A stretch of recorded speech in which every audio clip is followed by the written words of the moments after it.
The echoes of the offensive line for the Jackson State Tigers need to be revamped. It's something I'm sure Coach Prime heard loud and clear all the way back into his office. Not to mention, he had the film that him and his coaching staff sat back and watched during the offseason and say, hey, look, these are some of the things that we need to shore up in order for us to really be competitive coming this fall. And you know what? The coaching staff say, hey, we're going to do just that. We're going to get out there and check that transfer portal out to see who we can pick up and bring on in here to the program that can help us right this ship right now. And Coach Prime always saying he looking for them dogs. And guess what? I'm sure he got a couple of them that they came in here, but we're going to go over two of them right now. It's your favorite coach back at it again, 10 toes down, but to tell you how it all went down. This is Tomorrow Leader Sports Network. If you're new to the channel, please like, share, subscribe. Also, you can follow us on social media. The links are listed down below. Also, do me a huge favor. Don't forget to like these videos. Hit that notification bell so you get all upcoming videos and share these videos. Matter of fact, tap in a friend or two and tell them to come on in. It's nothing but positive vibes over here. And for all my leaders out there, welcome back. You already know what to do, guys. Y'all know y'all need to make sure y'all like these videos, comment on these videos, and share these videos as well. But you know what? Coach gonna go ahead and tap on in this thing. Which two linemen are you talking about, Coach? Because you've already talked about a couple of them already. You know what? You're right. I'm gonna drop two more on you right now. Jackson State offensive line allowed 2.3 sacks during the spring. And you know what? Allowing 2.3 sacks during the fall can be a big headache for Shedeur Sanders, especially with him being under center come this fall. But I'm going to tell you right now, during the spring, quarterback Casey and Jones, they were out there running around trying to, keep from getting knocked down or being hurried from throwing passes down the field, in which sometimes they had open receivers and they weren't able to get those passes to those receivers because there was minimum blocking there. I'm not going to say there wasn't any blocking there. There was minimum blocking there where you had a few times people were missing assignments, key assignments, that is.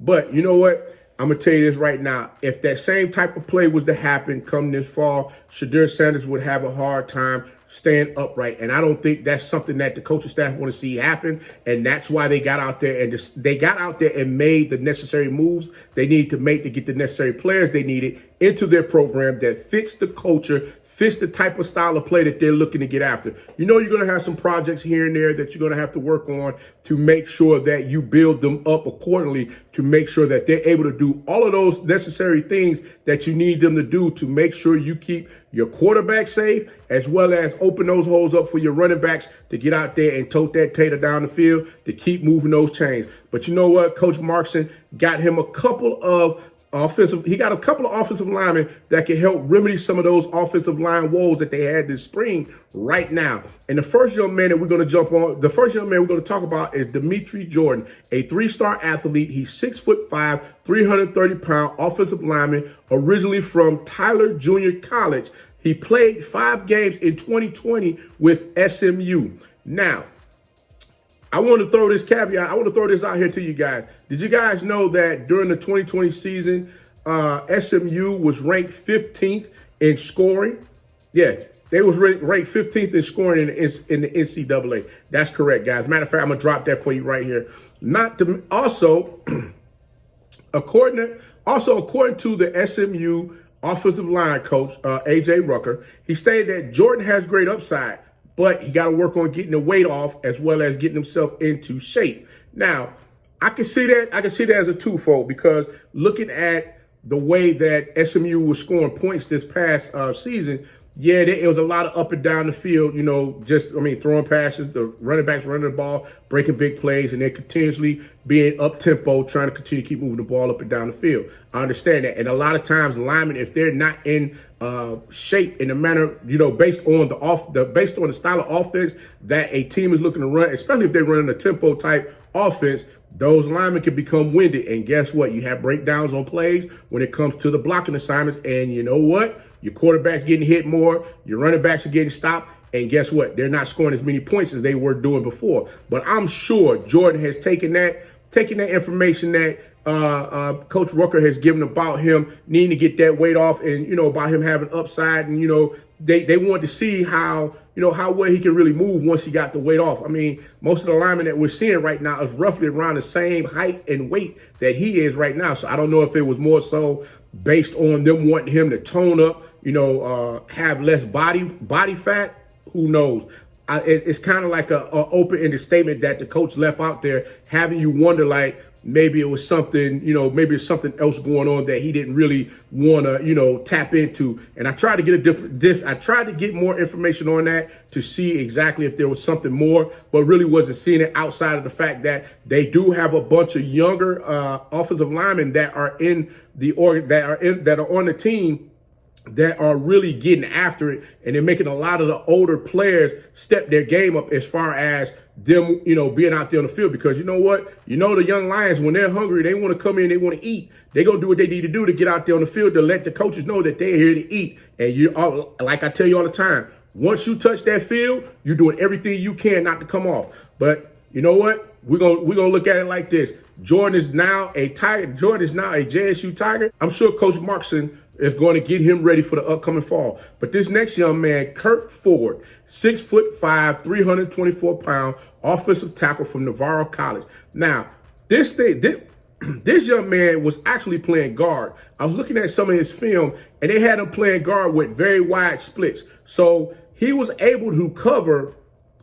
He's able to cover big spaces with those 2-foot splits. So this young man here, I can honestly believe will possibly be ready to go come this fall. If Jackson State was playing right now and they wanted to plug in a lineman, I think Kurt Ford will be ready right now to get out there on the field and do everything that they need to do, especially from the guard position. Because guess what? This young man was able to pull on plays that they needed him to pull on and seal those backers or those defenders that was coming up the field where they were running the ball off his hip to keep them from making that tackle and stopping them for a big loss.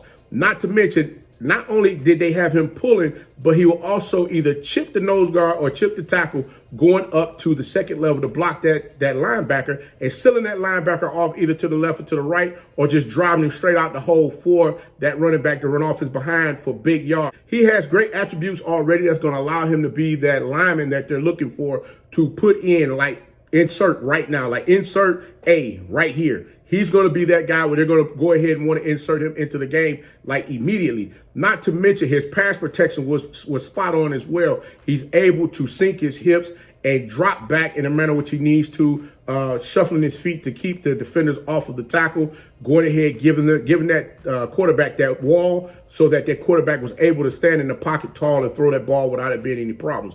I'm going to tell you right now, guys, looking at some of these linemen that are coming in, Jackson State might be on to something as far as with building up that line to make sure that they have the necessary pieces that they need. I'm sure Coach Markson is going to go too high on the depth chart, meaning you got team 1, team 2, and just, move them, shift them in as he need to, making sure that everybody is able to get in there and do the things that they need to do, keeping fresh legs in at all times. So Jackson State, like I said, they got a plethora of that. They have a bevy of linemen right now. So I believe they're going to be fine this upcoming fall. They just got to put it together and make sure everything works and everybody's on the same page. Because like I said before, in the spring, there was a lot of missed assignments there that could have cost, ball players, some severe injuries on plays had they not made the necessary adjustments that they need to make to embrace those hits that was coming from the defenders. Coach Marshall has some nice pieces he can get ready for the fall to make sure that they're able to protect Shador